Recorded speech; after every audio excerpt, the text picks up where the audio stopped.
మనకి ప్రస్తుతం పాకిస్తాన్ పరిస్థితి కనుక ఒకసారి చూసుకుంటే వాళ్ళు ఇండియా మీద వాళ్ళ అక్కస్ని వెళ్ళగక్కుతూనే ఉన్నారు కదా. ఇంకా చెప్పాలి అంటే మన మీద అణుబాంబులు వేస్తాం అని చెప్పేసి కూడా వాళ్ళు కొంతమంది మాట్లాడుతూ ఉన్నారు. అయితే దీంట్లో భాగంగా మనకి సింధు జలాల ఒప్పందం ఏదైతే ఉందో, సో దీని గురించి కూడా వాళ్ళ మాజీ విదేశాంగ మంత్రి అయిన బిల్వాల్ భుట్టో కూడా దీని గురించి రియాక్ట్ అయ్యాడు.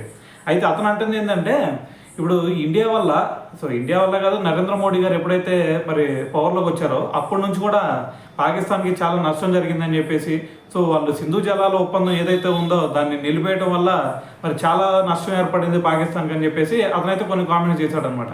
సో దాంతోపాటు ఇంకో విషయం చెప్తుంది ఏంటంటే, సో ఇదే విధంగా వీళ్ళు కనుక కొనసాగిస్తూ ఉంటే మనకి యుద్ధం తప్ప ఇంకో మార్గం లేదు. సో ఖచ్చితంగా ప్రతి ఒక్కరు కూడా మనలో ప్రతి సైనికుడు కూడా ఖచ్చితంగా యుద్ధం చేయడానికి సిద్ధంగా ఉండాలని చెప్పేసి అతనైతే కొన్ని కామెంట్స్ చేశాడనమాట.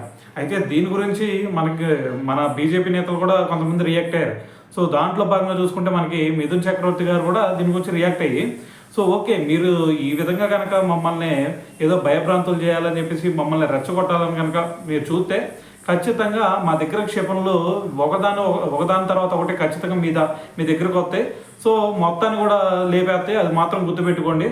సో అని చెప్పేసి మనకి బీజేపీ నేతలు కూడా దీని గురించి మాట్లాడడం జరిగిందనమాట. సో ఏదైనా సరే మరి ప్రస్తుతం పరిస్థితి చూస్తే మరి దీని గురించి పాకిస్తాన్ కూడా ఎప్పటికప్పుడు వాళ్ళ అక్కస్ను వెలగక్కుతూనే ఉన్నారని చెప్తున్నారు.